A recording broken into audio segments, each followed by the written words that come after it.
что хочу сказать об отце. Отец, конечно, был честный, добросовестный и, главное, порядочный в том смысле, что никогда не обидит просто так. Он был человек и души, можно сказать. Ну, вот в детстве, я помню, в детстве, вот они, отец мой, Кельчичаков Михаил Еремеевич, Доможаков Николай Георгиевич, они все с одного года примерно, вот 16-го там, они с одного года. И они дружили, мы дружили семьями. Вот какой-то праздник или суббота-воскресенье, Иван Мартынович говорит, ну давайте у меня встретимся. Приходит с семьями Николай Георгиевич Доможаков с ребятишками, и Михаил Еремеевич, и как ее фамилия, ой, имя звать-то, жену я забыл, как звать, но Игорь и Лена, дети, приходили к нам и, допустим, гуляют. Ну, они, ребятишки раньше, что вы, чтоб за стол, ближе к столу, ребятишки ни в коем случае не разрешалось почему-то. Я не знаю, это воспитание такое было. А вот и к столу мы не подходили, они там все разговаривают, поют, гуляют себе, там рассказывают друг другу. Ну, как-то я вышел, и мы в коридоре там играли. И отец, вот отец не курил, Михаил Ильич, не помню, курил или нет, Николай Георгиевич тоже не помню, курил или нет. Нет, по-моему, а Михаил Ильич курил потихоньку. Потом он бросил, я знаю. И вот вышли они, кто-то курит там, Михаил Ильич, и как-то говорит, но это мне было, лет 8, 9, 10 где-то. Я помню, что это в 50-х годах, что вот так вот Михаил Еремеевич говорит, Николай Георгиевич, вот благодаря, говорит, Ивану Мартыновичу появилась Хакасская писательская организация. Говорит, он после войны работал в обкоме партии. Но в то время обком партии, это считалось высота высокая.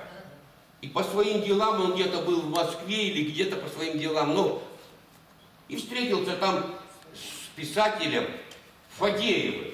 А Фадеев тогда был ответственный секретарь Союза писателей России. Или нет, России, по-моему. Но дело не в этом, России или Союза, не важно. И он переговорил с ним, что в Хакасии есть писатели, там, которые занимаются творчеством. Тот сказал, что готовьте документы и присылайте. Они здесь подготовили документы, а Николай Георгиевич Доможаков работал, наверное, в Хапниале тогда. И он поехал в Москву, повез эти документы. Отвез документы, в Союз писателей отдал. И оттуда привез документы на создание Хакасского отделения Союза писателей России. Хакасского отделения Союза писателей России. Вот так было. И его, работая в обкоме партии, его избирают, отца, ответственным секретарем Союза писателей Хакасии. Он работает и в обкоме, и в... А тогда две должности нельзя. С обкома партии он уходит, остается ответственным секретарем Союза писателей Хакасии. И вот так продолжал. Потом уж на следующий срок кто-то другой, Доможаков, видимо, был, я насколько помню, Николай Георгиевич. Факт, что вот они, трое, Доможаков, Николай Георгиевич, Кельчичаков, Михаил Еремеевич, они все друзьями были. И вот мы с семьями встречались. Вот почему я помню детей, они помладше меня, Лена, Игорь у Михаила Еремеевича, у Доможакова Каскар был, это сын. И мы как-то с семьями дружили, общались. Ну, что я еще хочу сказать? Вот это я так просто запомнил в детстве, что было такое, что Михаил Еремеевич вышел отцу, говорит, вот благодаря Ивану Мартыновичу у нас писательская. Ну, в то время, я помню, Иван Котюшев, вот там жил мы по проспекту, он уже больной был, Иван Котюшев, потому что отец просил его, ну, просил нас, детей, сбегать, купить молоко, хлеб ему, и мы побежим, а он там через дом или через два жил от нас, купим хлеба, молока, ребятишки мы, и вот принесем Ивану Котюшеву. Ну, я по отчеству точно, ну, Иван Котюшев. Ну, что хочу сказать про отца еще. Отец вообще был во время войны, его сразу в начале войны был призван на войну. Сейчас вот исполнилось 75 лет победы под Москвой. Вот отец участвовал в битве под Москвой в 1941 году, и в том числе и сибирские дивизии. Вот сейчас там говорят, что панфиловцев не было. Ну как это не было? Все было. И отец рассказывал, что все там мы смешались в кучу кони, люди и сотни тысяч орудий. Ну, я уже из другого произведения, но факт, что вот такое было это.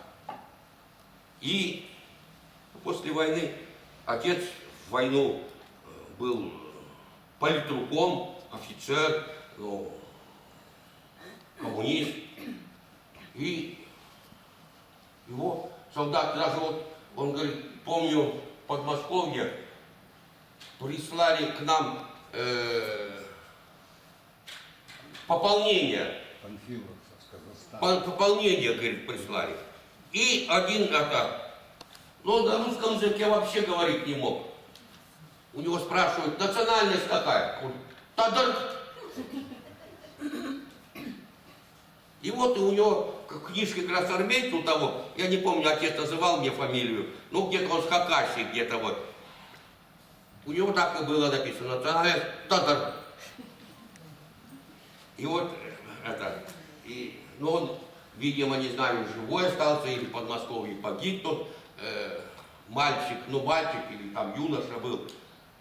Но факт, что вот такой был случай, отец рассказывал, говорит, по-русски вообще не знает, вот, национальность какая, он, Тадар, все, больше ничего не знал.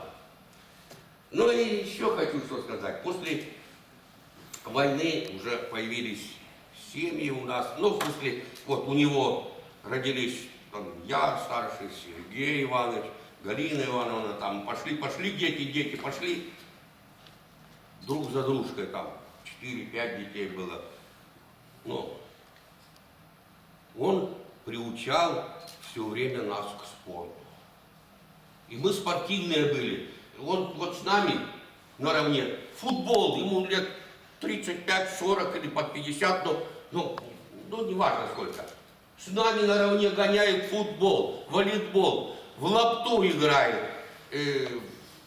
Раньше была игра попогоняла, как городки, только это, и на километр гонят туда, потом бегут назад, вот такие игры.